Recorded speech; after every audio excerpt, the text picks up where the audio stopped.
You know, there are quite a few movies that came out that I truly regret not seeing in theaters. Mostly films that came out during the 1990s. Like, in my formative years, I saw a lot of movies. But I had this really odd aversion to trying to never see a movie alone. I hated it. I needed someone to talk to about the experience after it was all over. I needed someone to share in that experience. If I didn't have it, I felt like I was missing out on the film's true purpose. As a result of growing older, we get jobs, we get lives, we keep moving forward, but when you're a teenager who is trying to get out on their own when responsibility is low, a job is a key to everything. But that means that it takes priority over hanging out with your friends during the summer and seeing a movie whenever the notion moves you. 1997 was like that for me. As I was finishing up my freshman year of high school, I got a job working at a label making factory as a quality control personnel. This mostly meant that I just made sure that the labels had no smudges and were properly sorted. I couldn't complain, the job was fun, and it paid $6 an hour, which was 50 cents more than minimum wage at that time in Oregon. My best friend, on the other hand, who was my go-to movie buddy, was also working, but at Dairy Queen. So our schedules barely synced up to do anything, let alone go to the theaters. It was because of that, and my stupid dislike about not seeing a movie by myself, that I missed out on probably the coolest science fiction movie of the year in theaters. I still kicked myself in the ass a bit whenever I watched The Fifth Element, because for a 24-year-old movie, it still slaps. And it slaps effing hard. A lot of people think that Starship Troopers was the better film, and in some ways they are correct. The Paul Verhoeven bug-smashing flick was a great time, and the movie still remains one of my absolute favorites. But its deep satire for the military-industrial complex is one that was way more topical at the time, even though now it still has its own footing. Luc Besson's science fiction epic was just cool, and quite frankly, nothing has really seemed to come close to recapturing that magic sense, and not even Luc Besson himself has been able to catch lightning in a bottle twice. But we're not talking about Valerian right now. The key thing about The Fifth Element that speaks to me, especially as a teenager who dreamed of making movies in Hollywood, was how the movie began. One of the key bits of movie trivia at the time that you'd see in the slideshow before the movie began was that Luc Besson started writing The Fifth Element when he was just 16 years old. Even though I didn't see the movie in theaters, I did see that factoid pop up. Quite a bit, in fact. And it always stuck with me. It heavily inspired me to start writing more stories in hopes of setting myself down the path of long-term success like Besson did. What can I say? I was a very idealistic youngster with hopes for fortune and glory in Tinseltown. My experiences in Hollywood nearly a decade and a half later didn't turn out that exact way, but those are stories for another time. Now, Luc Besson himself is a prolific filmmaker. No matter what you may think of him now, he is always better than his worst work, and I still think he has some good films left in him. And he was just cleared of renewed rape charges a couple weeks ago, so that's good, right? Honestly, I don't even want to jump into that mess, but I do want to talk about his movies, specifically this movie. When Luc Besson was 16 years old, he was bored, as many teenagers are, so he started writing. His original idea was about a nobody named Zaltman Bleros, who in the year 2300 wins a trip to the Club Med resort on the planet Fhloston Paradise. It was here where Zaltman meets Lilu, a sand girl who is over 2,000 years old, and she doesn't age. Thankfully, the name Zaltman Bleros didn't stick, and the much cooler Corbin Dallas did. You can start to see a few key elements from the finished script that originated here, and Besson thankfully didn't stick with this particular story forever. He did the one thing that personally I'm terrible at, and that's continuous revisions. Besson kept plugging away from 1975 all the way to 1991 when he finally got some people interested in producing his 400-page script for The Fifth Element. Yeah, you heard me correctly. He had spent 16 years writing out the story and turning it into a kind of long-form script you'd expect from someone like Stephen King. Besson was able to get a major French studio, Gaumont, interested in the project, and in November 1991, Besson recruited French comic creators, and I'm going to butcher their names here, Jean Giraud and Jean-Claude Mézariès, for the film's production design. Besson used these two artists' comic books as massive inspiration for the futuristic design of New York City. Hell, even Jean-Claude Mézariès wrote the book, The Circles of Power, which featured a taxicab driver who flies through a congested city in a flying taxi. Seems a bit familiar. Yeah, one thing Besson has working against him is how his inspiration is sometimes anything but we're going to talk about that here in a little bit. For the next year, Besson and the team of artists he hired put together over 8,000 drawings of concept art to show to actors. The two actors that Besson had in mind right off the bat were Bruce Willis and Mel Gibson. Both actors were renowned the world over, and honestly, I think Mel Gibson would have knocked it out of the park, but he turned down the role. Willis, on the other hand, was really reluctant to take on the role of Corbin Dallas because his last two films, Billy Bathgate and Hudson Hawk, were both ravaged by critics. To that I say, kiss my ass, critics. Hudson Hawk is fucking awesome. But at the same time, Willis needed something to be a hit for him to get his career back on track, and he was just unsure about The Fifth Element. So Besson, without the ability to lock down a major actor in the main role, they weren't able to find another production company to take on the budget of nearly $100 million. Nowadays, we don't scoff when we hear about a $100 million budgeted film, but in the 90s, that was insane. It was risky, and Besson hadn't proven himself yet. And sadly, in December of 1992, production stopped on the film without any prior warning, and the team simply disbanded. But you gotta remember, in Hollywood, people have a tendency to fail upwards.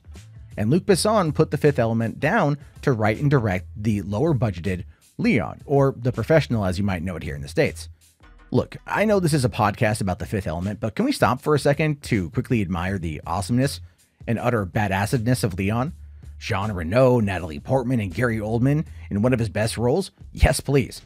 I'll have to cover that one in a future episode because I effing love that movie. But anyway, while they were shooting Leon, he was still plugging away at The Fifth Element script. He was working really hard to reduce the budget to roughly $90 million before throwing the bait in the water to see if another film company wanted to produce it. It was during this time that Karate Kid scribe Robert Mark Kamen came in to help Besson tighten up the script. In an interview I found, it seemed like he really loved Luc's imagination, but that his ability to mold the script into something manageable was just not there. The two have actually had a very long relationship afterward and collaborated on movies like The Transporter and the Taken franchises. I know we don't say this enough, at least not since Sony bought Columbia Pictures, but because Columbia had financed Leon and they had a good relationship with Besson, they actually agreed to finance The Fifth Element for him. This was actually 19 years after he started working on the script for the movie too. This is just a quick reminder that big things have little beginnings, and that it's always good to keep moving forward. Yes, I'm quoting both Prometheus and Meet the Robinsons here. This is a movie podcast. Deal with it. One of the great lessons that Besson learned while working on Leon was that he realized that working with lesser-known actors is a great way to save on the budget. It was actually this idea that finally got Bruce Willis to accept the role. This is how the story goes. One day, Luc Besson was hanging out with a producer named Barry Josephson, who had produced Willis's The Last Boy Scout and even the terrible Wild Wild West. But no, he isn't John Peters, who wanted the giant freaking spider in Superman Lives. Anyway, Bruce Willis called while the two were hanging out, and Besson asked if he could just say hi. So he grabbed the phone and he told Bruce Willis that The Fifth Element was finally going forward, but they had to go with a lesser expensive actor. Willis paused for a moment, and Besson sat in silence. Since people absolutely hate awkward silences, Willis quickly responded with, "If I like the film, we can always come to an arrangement." And just like that, he agreed to take on the movie after reading the updated script. I don't think you guys understand just how much I love this story. Not even all the top tier Hollywood agents in the world can beat out an awkward silence. With Bruce Willis now attached to star, Besson needed to fill out the rest of the cast. Gary Oldman was an easy hire for Zorg because of their previous relationship from Leon, and Besson wildly praised Oldman's acting, calling him one of the best 5 actors in the world. And he's not wrong. Like, not at all. Next, he actually hired an unknown Milla Jovovich after interviewing roughly 300 women for the role of Leeloo. And he eventually also settled on Chris Tucker as Ruby Rhod, who was originally known as Lockrod, which is just a dumb name. But the name stuck on long enough to make it into the official novelization of the movie, and some have suggested that the name change was to incorporate Ruby Rhod's gender-bending style, with his first name being feminine and his last name being phallic. Like, I don't know if that's true, but it's an interesting theory nonetheless.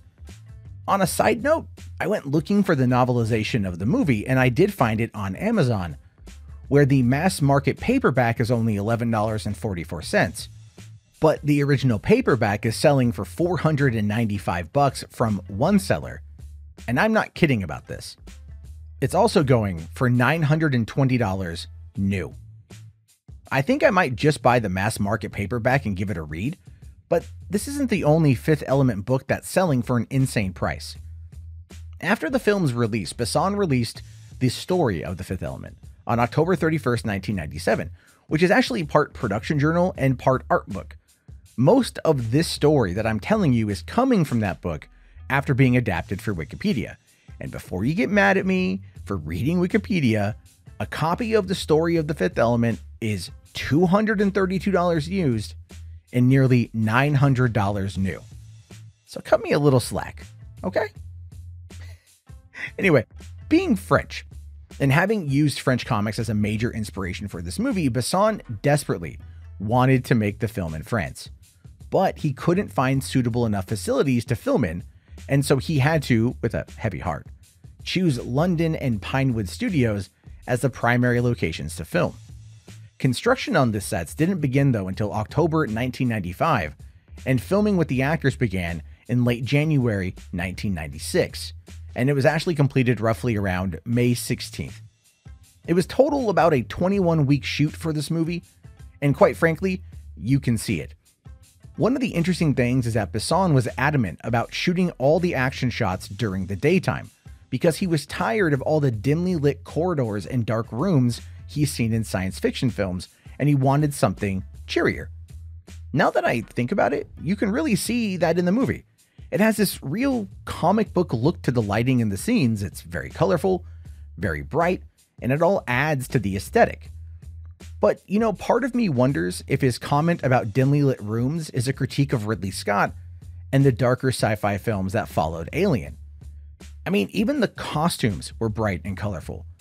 In fact, this was absolutely done on purpose by the costume designer, who designed all 900 costumes worn by the extras in the movie and hand-inspected them each morning. The style that he used is described as intellectually transgressive, and its point was to challenge gender norms. Clearly, Ruby Rhod is the focal point for this in the film, but that was very progressive of Besson and company to do back in the mid-90s. What's funny is that even though the movie was shot in London and financed by Columbia Pictures, it's still considered a French production, and it went on to become the costliest French movie ever made. But that isn't a bad thing per se, because the movie went on to make a lot of money when it came out the following year. Now, the movie isn't without its own bit of controversy during the filming though. Interestingly enough, the divine language that Leeloo spoke in the movie was originally designed by Besson. Personally, I've never given this much thought outside of Multipass, because that's the meme everyone refers to. But in reality, Besson and Jovovich spent a lot of time practicing this divine language by speaking its 400 words to each other and going as far as to write letters to each other while on set. Now, I know what you're thinking. How is this controversial? Well, at the time, Besson was married to Maïwenn Le Besco, who played Diva Pavalaguna in the movie. And during the 21-week film shoot, Besson actually left his wife in order to get with Jovovich, and the two were married not long afterward. But after Besson cast her as Joan of Arc in The Messenger, and that crashed and burned, So did their marriage. At least that's my speculation. Eventually, The Fifth Element was completed and ready to be unleashed upon the world. It had its first premiere at the 1997 Cannes International Film Festival, where it was selected as the opening film. Now, Gaumont, the French company that first signed on to make the movie, wanted this to be a big spectacle, and it's rumored that they spent between $1 and $3 million just on the premiere screening alone. They built a custom screening room that was over 100,000 square feet, and guests were given a Fifth Element swatch that doubled as their ticket to the event. You gotta remember though, this was the 90s, and that was kind of cool, I guess. Now, the producers really wanted this thing to land, and they went as far as to have a ballet, a futuristic fashion show, and a fireworks display to kick off the release of the film at this event. 2 days later, the movie premiered here in the United States on May 9th, 1997. It went on to gross $17 million during its opening weekend, but it stopped dead at about $63 million for its domestic total. The movie did well in the States, but I don't think it was truly appreciated at the time. Here it is 24 years later, and we love it. But even the 15-year-old movie buff that I was at the time didn't see it until I could rent it from Blockbuster. Thankfully, they didn't rely on me, however, because 75% of the film's earnings actually came in from overseas, and the international box office finished up with just over $263 million in total. It actually held the record for the highest grossing French film for another 16 years, until The Untouchables came out in 2011. Critically speaking, The Fifth Element did pretty okay. Right now, it's sitting at a fresh rating of 70% with 67 reviews and an audience score of 86% on Rotten Tomatoes. This was really a word-of-mouth movie that found its cult audience in the years since its release, though its home video release wasn't perfect at all. It originally hit home video December 10th, 1997, but in 3 different formats. It was released on VHS, DVD, and freaking Laserdisc. I'm not kidding. I want to see this movie on Laserdisc now. Sony went on to release a Superbit edition of the film a few years later in 2001, which was given high accolades for its picture quality, but dinged on having a lack of special features. This actually changed in 2005 when the Ultimate edition of the movie was released in a double DVD set. There was a fact track feature that gave trivia about the cast, crew, and filming details while you watched it. These are always fun to watch if I'm being honest, but they're always a novelty. And the second disc had a bunch of behind-the-scenes featurettes. Now, this was during a time when DVDs were selling like hotcakes, and the studios actually gave enough of a shit to invest into the special features. These days, not so much. But a year later, the Ultimate DVD hit store shelves, and Sony released the Blu-ray of The Fifth Element at the same time. This one was panned for having a terrible picture quality and no special features. Sony actually responded to complaints by releasing a remastered version of the Blu-ray in 2007, which was good. What cracks me up though is I actually own a copy of the original Blu-ray release that I found for $5 at GameStop. I know that it's got a terrible picture quality, but I wanted to own a unique, crappy movie. But what you really got to remember is that in 2006, the HD DVD Blu-ray war was full on, and Sony needed a high-profile release to push people towards their platform. The rushed release of The Fifth Element was a bad move, and at least they did fix it eventually, but it was still panned by critics for a lack of special features. However, Sony released the remastered version in glorious 4K for the film's 20th anniversary in 2017. And right now, it's actually a pretty decent price on Amazon. It's less than $18, which is really affordable. So, what about a sequel? Right? You'd figure that the movie did well enough to warrant at least one other outing. I mean, less budgeted, but still an attempt at continuing the story, right? Well, remember the co-writer Robert Mark Kamen? He recently gave an interview with Uproxx where he brought up the idea of a sequel. And this is what he said when referring to the script. He says, "It was actually 180 pages, and then he added a second part to it. This would be Luc Besson, which made no sense either. We were going to do it as a sequel, but it made no sense. And The Fifth Element wasn't big enough here. It was huge in the rest of the world and it's a classic, but it only did 75 million here or 80 million. And it was way ahead of its time. So we never did the sequel, and the sequel would have been taking the other 180-page thing he had and working it into a script. He and I worked for a long time. We've since done 15 or 16 films together. The quote's a bit of a mess, but remember earlier when I talked about the 400 pages that Luc Besson had originally written of The Fifth Element? Well, the sequel would have come from what was cut out of that original storyline. But like Robert Mark Collins said, it was a mess. They tried, but they couldn't nail it down apparently. Though, if I'm being honest, I doubt either one wanted to go through the hassle of making something that big again. However, Valerian exists, so I could be wrong. Oddly enough, the movie has one last controversy up its sleeve, and that was when Alejandro Jodorowsky and Jean Girard sued Besson after the film was released, claiming that The Fifth Element had plagiarized their comic book, The Incal. Girard sued for 13.1 million euros for unfair competition, 9 million euros in damages and interest, and 2 to 5% of the net operating revenues of the film. Jodorowsky sued for 700,000 euros, but the case was dismissed in 2004 on the grounds that only tiny fragments of the comic had been used, and also because Girard had been hired by Besson to work on the film before the allegations were made. I mean, the guy who worked on the film for over a year doing concept art, and then he sued for copyright infringement. Yeah, no, I'm okay that they lost. But what's funny about that is that Luc Besson was sued for the Guy Pearce film Lockdown by John Carpenter a few years later, claiming that it was a blatant ripoff of Escape from New York. Ultimately, Besson lost that case and had to pay out the ass to John Carpenter. Like I said at the beginning of this, he's got a bit of a habit of taking his inspirations a bit too far. But I'm still a Luc Besson fan, and I don't think that's ever going to change. I love his movies. I think they are wildly fun, great with action, and he knows the kind of audience that he is speaking to.